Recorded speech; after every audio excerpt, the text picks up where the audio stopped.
don't know about you guys, but working with a partner sometimes. Anyway, we'll talk about him later. As we move on, one of the things I want to mention here is that I have obviously sent out ebooks on this material, and we're just gone into actually printing the books out. We'll have them with a CD course, and I'll refer to the book a lot in these videos. Understand the reason I'm referring to the book is I like you to read the book because it certainly has a whole lot more in-depth information than I can go through in the videos. Having said that, I think it's important at this point in the videos that we stop and go over some terms just to make sure that we're all, as we would say in Texas, singing off the same page.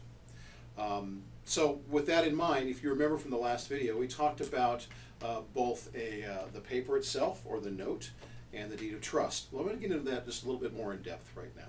So if you would, write down on your paper, note. And let's talk about the note. If you remember from the last video, the note is the IOU.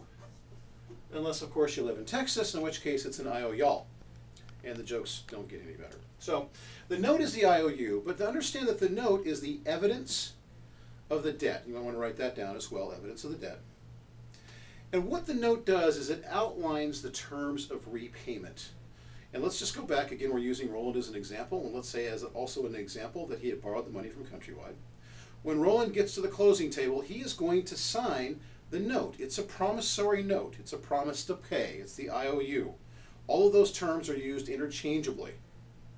We just call it the note. And the note has the terms of the repayment. In fact, the note has 5 parts to it, and I want you to write these down.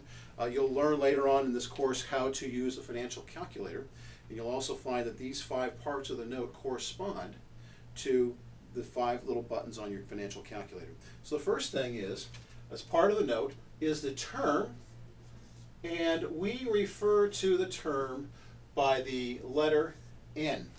N meaning number of monthly payments, or number of periodic payments, if you would. A note can have 360 payments if they're paying every single month. A note might have 180 payments if they're only paying for 15 years, they're paying every month. Sometimes notes are created where you pay once every 2 weeks, or maybe even 4 times a year. It's the number of periodic payments, and that's the term. It's the length of time that you have, if you're the signer on the note, or Roland has in this case. It's the length of time he has to repay the loan. That's the term. In the United States, the traditional term is 30 years. We like to think in months, so 360 months. And again, that figure is represented by the letter N. The second part of a note is the interest rate.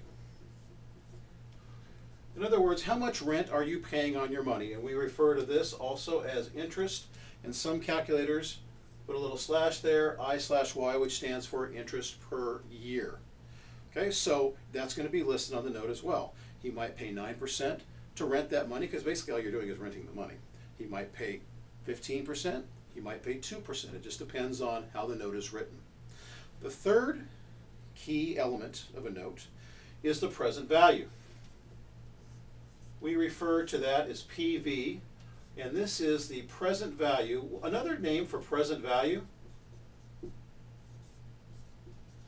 is, sorry about the writing there, is the amount that's borrowed. So let's just say, again, for example purposes, Roland borrows $100,000. He's repaying it at 8% interest over 30 years. So in that case, the present value would be $100,000. That would be here. The interest rate would be 8%, and N would be 360. Okay? We have 2 more, and then we'll go on to the next video. We've got the term, the percent, the present value. Now we have the payment, the monthly payment, or the periodic payment, if you would, which is represented on the calculator by PMT. And finally, we have what's called future value. If you write that down, future. Hope I'm not winning or losing any penmanship tests. Future value. How much is the loan worth at some point in the future? Let me give you an example. You have a 30-year loan, and it's fully amortized over 30 years. It means it takes it all the way down to 0 in 30 years. If a loan is fully amortized at the end of the loan period, the balance is there. You don't owe anymore. So Roland buys a house, pays a loan back over 30 years. It's fully amortized. At the end of 30 years, he owes zero. The future value is zero. See you on the next tape.